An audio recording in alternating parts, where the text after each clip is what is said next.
السلام علیکم ورحمۃ اللہ وبرکاتہ۔ ہمارا کام ہے دعا کرنا اور اپنے عمل اچھے کرنا،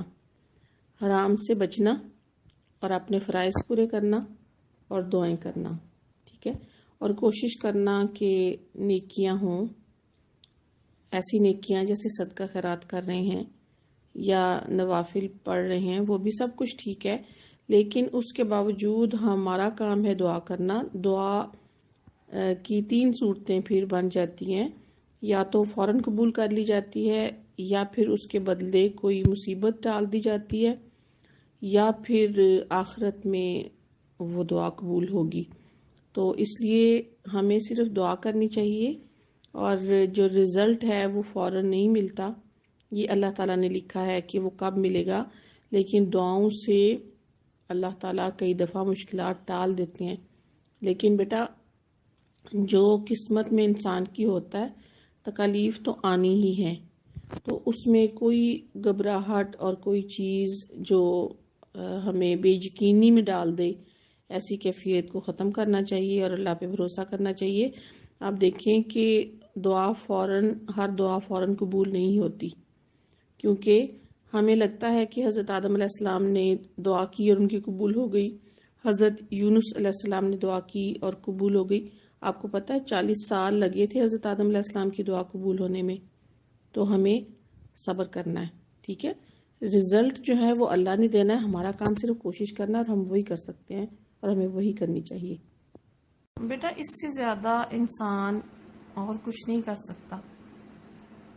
کیونکہ اللہ تعالیٰ نے کہا ہے نا سورہ الرحمن میں کہ میں اب اللہ کی مرضی چلے گی،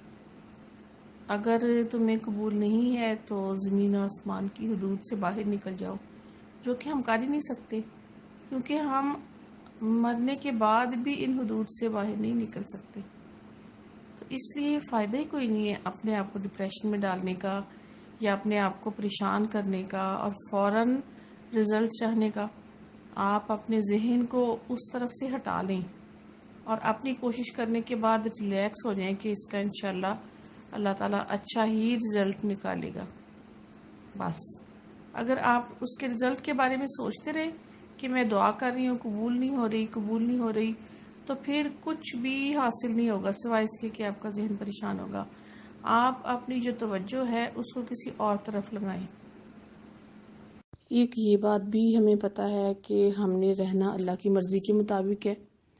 ہم چاہے مجبوراً اللہ کی باتوں کو ایکسیپٹ کریں، اس کے فیصلوں کو، یا پھر خوشی سے کریں، یہ ہم پہ ہے۔ ہم نے ایکسیپٹ کرنی ہے اس کی دی ہوئی تکالیف بھی، لیکن ان کا علاج بھی کرنا ہے۔ کئی دفعہ جو جسمانی بیماریاں ہوتی ہیں وہ کوئی جنات کے چھونے سے بھی ہو سکتی ہیں، اور ہم نے اپنا جو امیون سسٹم ہے نا روحانی، اس کو طاقتور کرنا ہے۔ وہ کس طرح ہوگا؟ وہ جو میں نے پہلے بتایا ہے کہ حرام چھوڑ کے اور فرائض پورے کر کے، ٹھیک ہے، اور اس کے علاوہ قرآن کی آیات پڑھنی ہے، قرآن پڑھنا ہے۔ اگر ہم قرآن پڑھیں گے تو اور سمجھیں گے تو ہمارا جو روحانی سسٹم ہے نا وہ سٹرونگ ہوگا، اور روحانی سسٹم سٹرونگ ہونے کا مطلب یہ ہرگز نہیں ہے کہ بیماری آئے گی ہی نہیں، آئے گی لیکن سہنی آسان ہو جائے گی۔ بیماری آئے گی، مشکلیں آئیں گی، لیکن ہم پھر جیسے ہمت ہار جاتے ہیں نا، وہ نہیں ہوگا، اور ہو سکتا ہے کہ وہ بیماری ہمیں کچھ لگے ہی نہ، تکلیف ہمیں محسوس ہی نہ ہو اتنی، آئے گی ضرور۔ یہ اللہ نے کوئی وعدہ نہیں کیا کہ تکلیف نہیں آئے گی، اور دعا مانگتے ہی کوئی فوراً اس کو اللہ تعالیٰ انسان کو آزاد کر دے گا اس تکلیف سے، ایسا نہیں ہوگا۔ یہ دعا نبی صلی اللہ علیہ وسلم نے بتائی ہے، اسپیشل ہے، صحیح حدیث ہے، یہ دعا پڑھیں، اور بھی دعائیں پڑھیں، سورہ فلق اور سورہ ناس بہت زیادہ پڑھیں، سورہ الطارق، اس میں بھی اللہ تعالیٰ نے حفاظت کی بات کی ہے تو وہ بھی پڑھیں۔ اعوذ باللہ من الشیطان الرجیم، بسم اللہ الرحمن الرحیم، اللہم، اے اللہ، انی، بے شک میں، اسألک، میں سوال کرتا ہوں تجھ سے یا کرتی ہوں تجھ سے، اور کرتی رہوں گی، فعل الخیراتی نیکیاں کرنے، وترک المنکراتی اور برائیوں سے بچنے، وحب المساکینی اور مسکینوں سے محبت کا، وَأَن تَغْفِرَ لِي اور یہ کہ تو مجھے بخش دے، وَتَرْحَمَنِي اور تو رحم فرما مجھ پر، وَإِذَا أَرَدْتَ اور جب تو ارادہ کرے، فِتْنَةً آزمائش کا، فی قوم کسی قوم کی، فَتَوَفَّنِي تو فوت کر دینا مجھے، غیر مفتون بغیر کسی آزمائش کے، وَأَسْأَلُكَ اور میں سوال کرتی ہوں تجھ سے، حبک تیری محبت کا، وحب من یحبک اور اس کی محبت کا جو تجھ سے محبت کرے، وحب عمل اور محبت کا اس عمل کی، یقربنی جو قریب کر دے مجھے، الی حبک تیری محبت کے، اللہم انی اسألک فعل الخیرات وترک المنکرات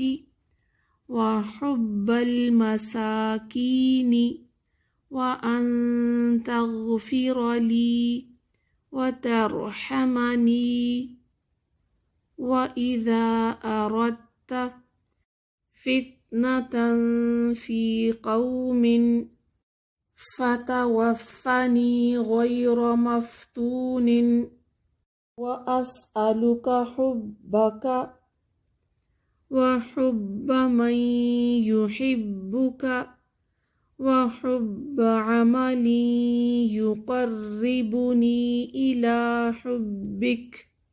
اللهم إني أسألك فعل الخيرات وترك المنكرات وحب المساكين وأن تغفر لي وترحمني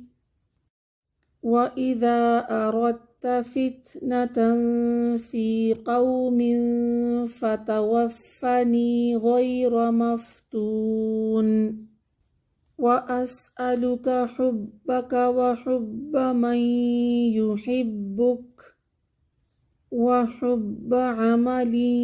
يقربني إلى حبك